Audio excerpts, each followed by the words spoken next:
Welcome to another episode of the Elite Agent Masterclass. Today, I am joined by none other than Miss Holly Boylan. Holly Boylan is the beating heart of the Avenue business, running all of the operations, the customer service, the client experience, the processes, everything that goes on behind the scenes to support the partners in terms of process and structure.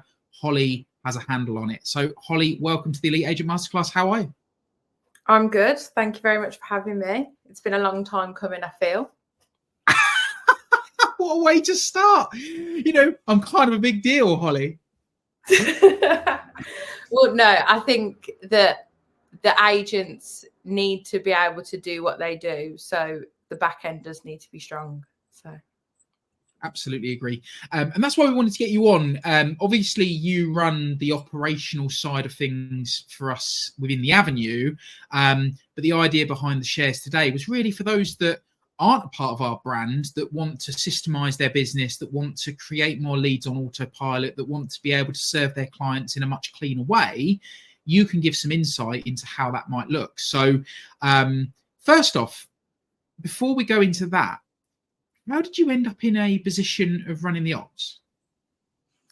I think, to be honest, I don't actually know exactly how it happened, but long and short of it, I've always been really good at following a very strict process at any point in my career. So when it actually came to joining the Avenue in a partner capacity, and you know, there wasn't all that infrastructure ready on day one, I think feeling that on the other side to then come into behind the scenes of the business, I understand how to lay out a clear, usable process that will actually help them, not hinder them.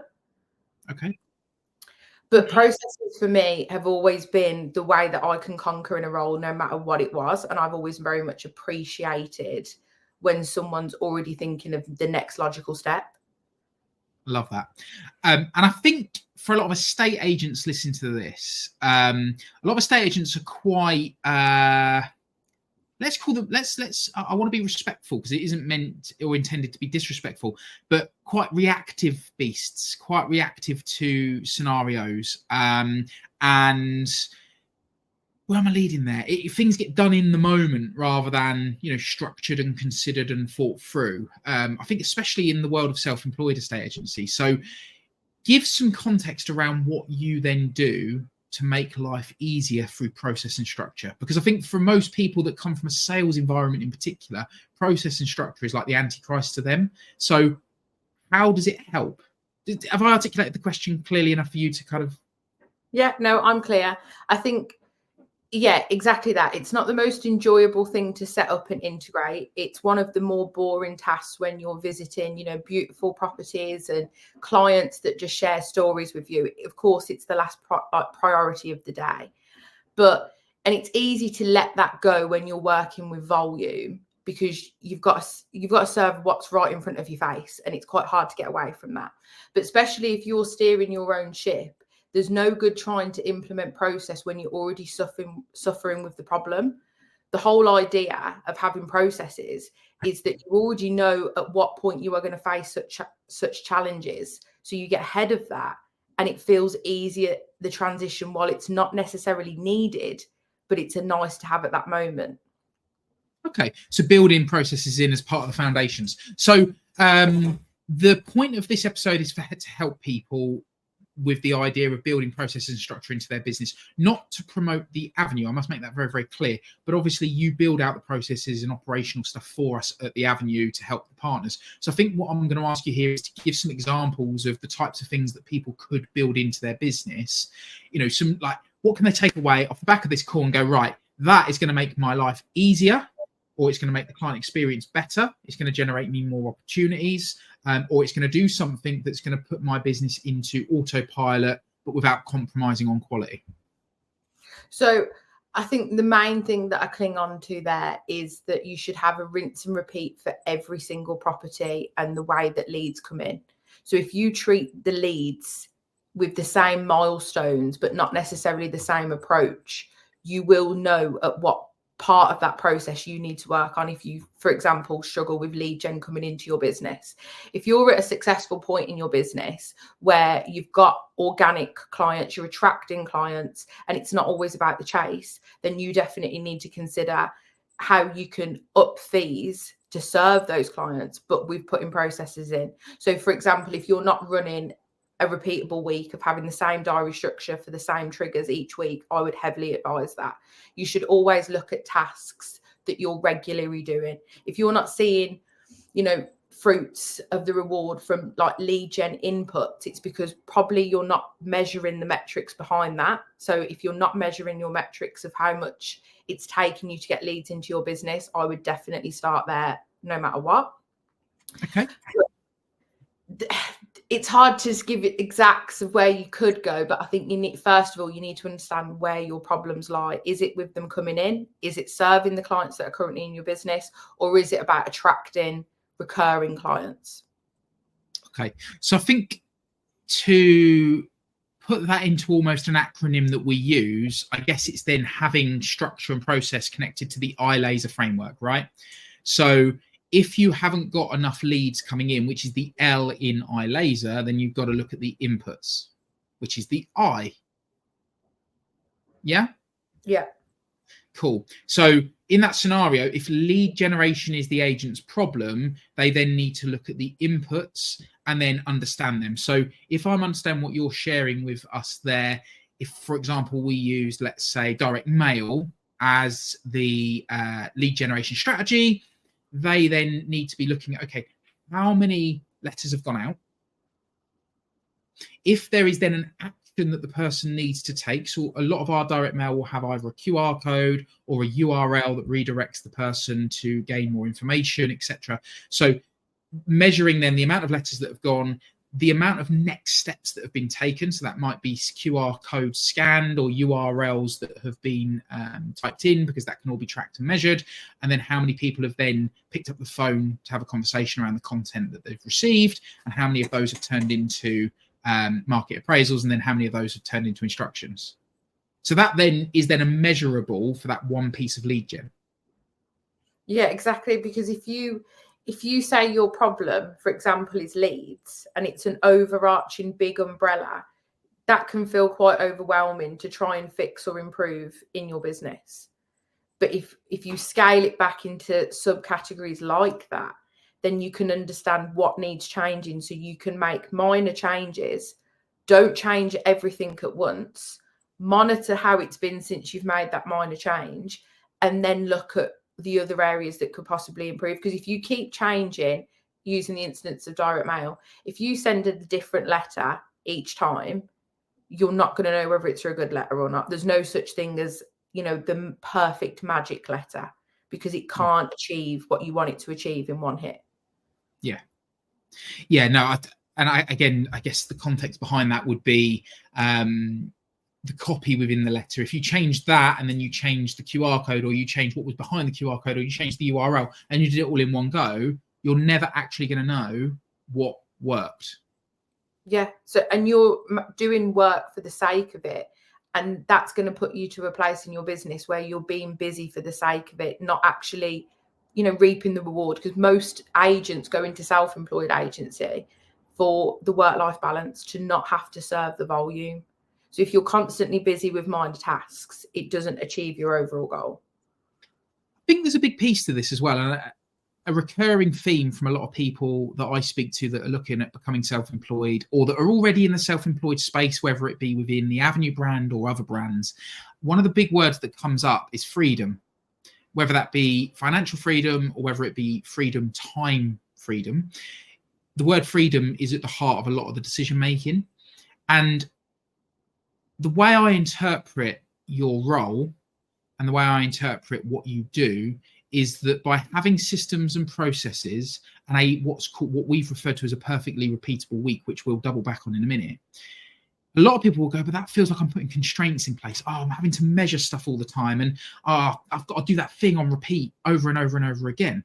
And I think that could be very easy for people listening in to go that are very sales focused, that are very in the disc profile, very I dominant. They just want to do the thing. They want to interact with lots of people. They just want to do loads and loads of stuff. They could look at that as being, wow, that's a bit suffocating, having all this process and structure and perfectly repeatable weeks and all this sort of stuff. I, as the person that historically would have resisted structure and process, and I like to do, I'm a doer, I actually look at it now and I think that's actually provided me with freedom. Having that structure, having that perfectly repeatable week, I know what I've got to do. It removes the stress, it removes the overwhelm because I haven't got to think about it. I just go and go, okay, it's Tuesday. Today I have 2 hours allocated in my morning diary to creating marketing material that will be distributed across social media for the rest of the week. Cool, let's go. Don't have to think about it. I just do it. Yeah, and I think, go on, James. No. I think freedom, a lot of people usually think that is like the financial freedom statement, but that's such a different kettle of fish. But to me, the freedom just comes in by, you can actually then like disassociate with your job outside of those working hours, because if you are constantly chasing your tail with the minor things in your business that can easily be put into a system and a process, then you're never actually having that downtime outside of the business. Because a lot of people would say, oh, I could never run my own business. I need a life. I need the work-life balance. I like that you can shut the laptop at 5 o'clock. But you can do that by running your own business as long as it's systemized and processed. You can have holidays and not even engage because you put things in place. Totally agree. And I think that then comes through the phases, doesn't it? A lot of the conversation that we have on the podcast is geared towards agents first launching their businesses. But I think a lot of what we're sharing today is about once you have launched and you've put these basic foundational processes and structures in place, when you hit certain milestones, you can then tweak those processes and structures. But equally, there are also milestone triggers where you need to start considering the work that you're doing. And for example, we quantify jobs based on their value and what they bring to the business, right? So a £10 task, a £100 task, a £1,000 task, or a £10,000 task. And when an agent first launches, they have to do all tasks, right? But there will be that trigger point that comes in the journey where they need to start really assessing their business and going, okay, let's look at these £10 tasks. What are they? And what can I do with them? How can I delegate them? How can I automate them? And I think that's what you do very well within the Avenue brand, is looking at those £10 tasks. And then as agents then scale through their businesses and they start earning more and they attract more clients organically, they need to start looking at delegating the £100 tasks. Yeah, it's if people resist it because they think that it's, putting the cash straight out that's coming into the business, at those milestones that we're referring to, your time is so much more valuable than £10 or £100 and eventually £1,000, where you are just costing yourself in the long run anyway and resisting what could really help you push back beyond the next barriers. Totally agree. And I just wanted to reassure myself that the calculation, I've been on a few calls today, so I just wanted to reassure that the calculation I was just working out was correct. So as an exercise, for those of you that are listening in, there's an exercise that I'd encourage you to do to work out what your hourly buyback rate is. So if you are looking at going self-employed, you can put these milestones in place. And the way it works is you take your annual salary as it is today and divide it by 2,000. Okay, so for example, let's use a nominal figure.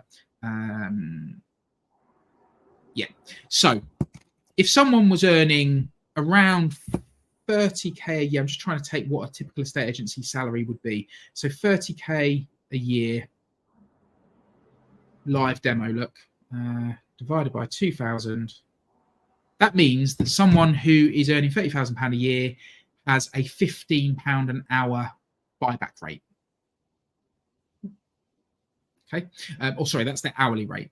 So the way the maths then works is 25% of that becomes your buyback rate. Apologies. So £15 an hour for someone who's on £30,000 a year on a typical week, which is about 38 to 40 hours, works out at £15 an hour. So the buyback rate should be 25% of that figure. So it works out about £3.75 in this scenario. Now you could be sitting there thinking, okay, I can't delegate anything for £3.75 an hour. Okay. In the world of employment, that may be true. But for a self-employed agent, there will be key milestones. Let's, for argument's sake, say if they were earning £75,000 a year, divided by the 2,000 gives them £37.50 an hour times 25%, means they've got a buyback rate of £9.38. And again, some people will be listening thinking, what can you do to buy back at £9.38? Well, there are VAs in other parts of the world for between $3 and $10 an hour that are very capable of doing a lot of what we call the £10 tasks. And it's then about looking outside the box to go, okay, cool, what have I got on my workload that one of these people that can support me remotely can then do for me based on my buyback rate? And by doing it on 25% of your hourly rate, it means that hour, you've got that entire hour back for 25% of what the hour is paid you, and you can then repurpose that hour into generating thousands of pounds into your business. And that's quite a simple concept, right? Yeah, and it doesn't necessarily have to even be remote help. I mean, you could even consider that as a software or a tool in your business that makes a job that takes you manually an hour and a half each week to 5 minutes, and a download time, for example, if you were looking at like editing software or like AI tools. It could just be AI that helps you do that, which is very low cost per year to use, like ChatGPT, for example, even on a pro account. So it doesn't have to be equal, but anything that is a process can be done by VAs. Yeah. Anything. And I love the fact that you bring up that tech and tools and what have you can also play the part, because ChatGPT, what a time saver. If you can prompt it in the right way, you could save hours upon hours upon hours, as long as you can prompt it in the right way. And like you say, a pro account isn't expensive, but what it gives you back in terms of quality output is an absolute game changer in terms of time saving, exercise and productivity. And some people might hear the quality output line that you just used and raise their eyebrow. But I promise you, if you're listening and you've used the AI tools and you've got a rubbish response back, it's because you've given it a rubbish instruction. So whatever you feed the machine dictates what comes out the machine. And I have gone on such a journey with that in like the last year since it first got introduced to me. And now I feel like I'm pretty much cracking it. And honestly, there's not much in my day now that I don't consult AI for. We did it the other day, didn't we? What were we working on? Oh, we were building something in Excel, weren't we? And we were both like, I'm okay with Excel. I would like to think I'm actually, quite good with it. And we were like, how do we connect that to that? And you went, ask chat. So we literally prompted ChatGPT with what it is we were trying to achieve. It gave us the code. We copied and pasted the code, changed some of the numbers, bingo, connected up what we wanted it to do. And Holly, I love what you said there. It's not the outcome that is the issue. It's the input being wrong that will dictate whether or not what you get back is good enough. Oh, 100%. And the easiest way that people can start that journey is download it on your iPhone or your Android, use the app, but instead of typing into chat, dictate. There's like a voice note feature.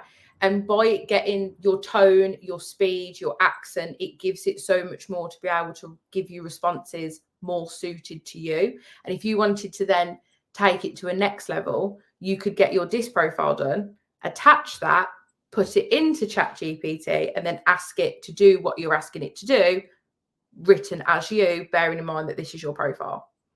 And that's the mind-blowing thing with ChatGPT now, isn't it? And all these different, we're using ChatGPT in our business, but there's plenty of other equivalents out there. But it's the fact that it has a memory. So if you put your disc profile in and then ask it to talk according to your disc profile, and also talk according to your tonality, the words you use, dictating to it, it learns so much quicker how to communicate like you.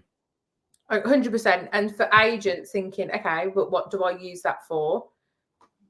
marketing ideas, captions on social media. You could even consult it for the copy in your direct mail, blogs, if you've got a microsite or a website.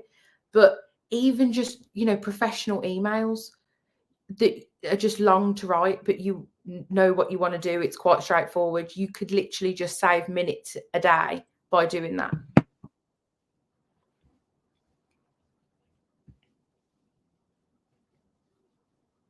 I totally agree. A bit of a pause on the line there, Holly. Do apologise. We froze, I think. It's all right. Wi-Fi problems. Gotta love Wi-Fi. We're talking about tech and AI, and then the Wi-Fi's not working properly. You touched on something there. Content for social media. So some people are really uncomfortable with the idea of going on video, right? And so I thought the other day, there was one, I can't remember who I suggested it to. And they're like, I just don't know what to say. I'm like, well, have you asked ChatGPT? And they laughed at me. Well, why is it funny? Like, you don't know what to say on a video. So tell ChatGPT what it is you're trying to achieve and ask it to script it for you. But don't type it, dictate to it, because it will understand your tonality and the message you're trying to create. And equally, when you dictate to it, it will be a lot more raw than you thinking about what you're typing. What you type can probably skew the outcome. Yeah. So 100%. Very, very powerful. Anyone listening in that's not using ChatGPT or an equivalent in their business, I would strongly urge you just to play with it. Play with ChatGPT, try and break it. There's nothing it can't do. So, go on there and ask it. If you're looking to get in, this episode will go out at the beginning of December. So if you're like one of these New Year's resolutioners that's got a plan to get fit in the new year, ask it to create you a workout plan. See what happens. Ask it to create you a diet plan. See what happens. Ask it to create a schedule for you to create the perfectly repeatable week based on what you want to achieve. Interestingly, and this is where I think, Holly, you shared this with me, and I was like, I really like that. We have all grown up in an era of Google, right? So with Google, we're very used to asking it questions and it gives us answers.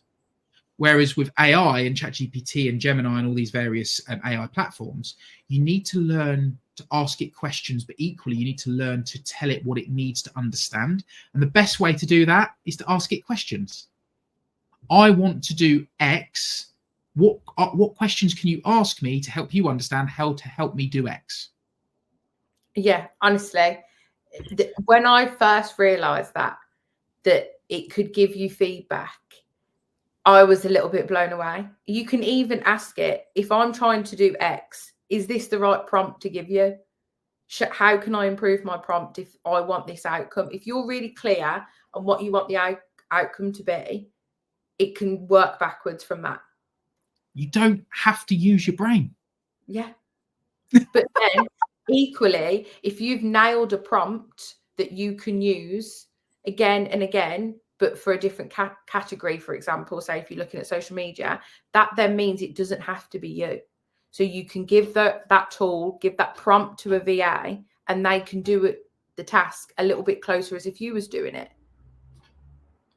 100%. So quite a big section on AI there, and there's so much more that we could go through, but I think there's a few little golden nuggets in there that people can take away. We've mentioned it a couple of times. We said we'd circle back on it. Perfectly repeatable week. What does that mean in reality, Holes? It means that if you consistently do that, you will have a productive and efficient but a fulfilled week. And how does someone build one? Pardon? How does someone build one? Start with your non-negotiables for the week. So that is things like, your responsibilities at home or who you commit to, what you need to do, kids, animals, gym, anything that is non-negotiable in your week. Those are the big items that you're not going to move. It's not about sacrificing them. It's about building around them. The big rock. The big rock. Yeah, exactly. The second thing that you then put in is, the project-like tasks or the things that are already built into the week. If you've got any appointments already booked, that's where they go in. They're not going to be moved. Can I just propose something on that? I've got this vision of the perfectly repeatable week for someone, let's say, that's launching their business. Mm-hmm. So if they've put their big rocks in first, so let's say the gym goes in. So 8:00 every morning, they are committed to going to the gym. So it's 8 till 9, that's locked in. Okay, cool. So that doesn't get overrun by anything else. should people then chunk their time? And what I mean by that is when their business starts to become more established, rather than just reacting to whenever clients want to book a viewing or book a valuation, should they have times during the week that are allocated specifically to conducting customer-facing business? 100%. And when I first started my career in a estate agency, that was obviously with you many years ago. That was a rule that you gave me, and I felt like I was fully in control of my day. Because it was like, no, viewings don't go in until 1 p.m. in the afternoon minimum. No, not available. It's not even a question. Obviously, adverse circumstances, but they would happen like, a few times a quarter. But other than that, you have to allow a little bit of flex for anomalies, right? But the idea is this is the rule, not the exception. So there's always going to be exceptions, but the rule. So in my mind, if you end up just reacting to clients' whims whenever they want you to be available to them, there is no time to do the really important stuff that keeps your business in momentum. And so that's why I brought it up, because I think having times that are allocated, the way my local business has been structured is that viewing appointments are on a Saturday. If the client can't make the Saturday, then Friday evening, 4 o'clock till 6 o'clock is available. If they can't make that, then we can make ourselves available on a Tuesday and a Wednesday afternoon from 3. There are lots of opportunities within the week for people to be able to view. And there are extenuating circumstances where we can flex. But without that structure, it means that our day can get written off. Because if you've got an appointment at 10 a.m., then another one at 12, then someone else that wants to book in at 4:30, by the time you've travelled to and from the appointment, you've done the appointment, you've done the follow-up on that appointment, you've actually got no time to do any of the proactive and productive work that keeps your business in momentum, right? Yeah, and 100%. And especially if you're out and about, you'll then fall into the trap of, getting lunch in the car, sitting in the car, when that's probably not the most productive environment where you get into flow the easiest, unless that is your jam. But personally, like, I need to be in my set environment for that flow to happen on especially more creative tasks. If I'm in front of people, I'll always be able to switch into mode and deliver. But it's not that easy to do with projects unless you create that environment for yourself. And I think that's a very salesperson or estate agent type person challenge, isn't it? I think it would be wrong to say that an estate agent doesn't show up in front of people. That's our job. Primarily, first and foremost, it's to work with people. So I definitely can relate. For me, the way my diary structured is, as I say, appointments per what I just shared, but then the first couple of hours of the day, every single day, are dedicated to creative work. Like, I am creatively the most sharp in the morning. This also depends on an individual's energy. So you've got to structure your diary according to your own energy.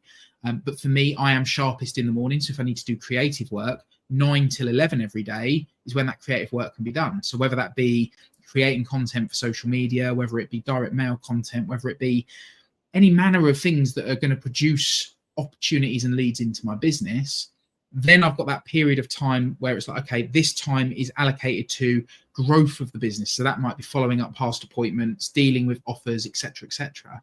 And then the afternoon for appointments. And that'd be quite a simple framework for the perfectly repeatable week, right? Yeah. And it's, if you then just need to monitor it, give yourself feedback about what's working, what's not. Is there a better suited place for that task to be moved to? And it's not about filling your diary so it's all color coded and every minute is accounted for. You need to leave some white space for anything that crops up, especially in this industry, surveys, etc., like that. But it's not about filling it. It's just, what are you definitely committing to each week that you are going to do no matter what? I like that. That's good advice, because people can get carried away, can't they? And they could be listening in and going, yeah, I really relate and like the idea to having this perfectly repeatable week. And they'll go away and they'll look at their calendar and go, how can I jam it full of stuff? And that white space is really, really important to allow flex. Sometimes projects will overrun. Sometimes what you're working on might need more time. Sometimes an appointment will take longer, whatever. Or there might be something from left field, like you say, an offer renegotiation or a survey gets booked or whatever the case may be. You've got to allow that little bit of flex. Otherwise, the diary structure will very quickly fail.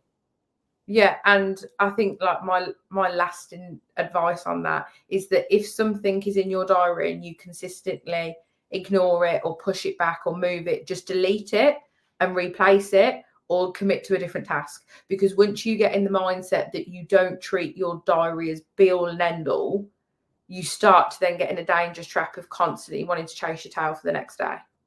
Yeah, it's really, really sound advice, actually. If the task is in there and you're ignoring it, then just get rid of it. Really sound advice. I also think that people need to give themselves that little bit of flex. And I'm a big believer in what gets measured gets improved. We talked about it earlier, measuring lead generation, for example, all of the different points at which a client could interact, measuring them to see where you need to tweak. I think the same is true of a diary structure. I think someone should have time in their diary at the end of every week to reflect back on the week and look at that calendar and go, was that the most productive week it could have been? Equally, did I stick to the structure that I've put in place? And I think there should be a tolerance. I think people should work to the 80-20 principle. If you got 80% of what you were supposed to do that week done according to the structure you've built, then that's success. But if you haven't, then it needs reviewing and changing. Would you agree? Yeah, 100%. Like, obviously, I'm not customer facing, so mine looks a little bit different. But when I was an agent, the first thing I'd do within that close down time is go back through all messages, make sure everything's cleared off, emails, nothing would then go into the next day because I've already catered that I need to like clean down each day. But now I have a few set questions of what I ask myself on a Friday afternoon, right before I finish for the weekend. So then I've already planned what I need to do for next week. And I'm not then thinking Monday morning, where do I start? Yeah. You're going into it with a clear mind, which comes full circle right back to the beginning of the episode where I said there will be people out there in the sales environment that will resist the idea of structure. They like just flying by the seat of their pants. It comes full circle. Structure gives you freedom. 100%. Freedom of the mind, at least. Freedom of the mind, at least. What a place to bring the episode to a close. Freedom of the mind through structure. Holly, it's been a real pleasure. Thank you for coming on. Thank you. Have a nice day. Until next time. Until next time.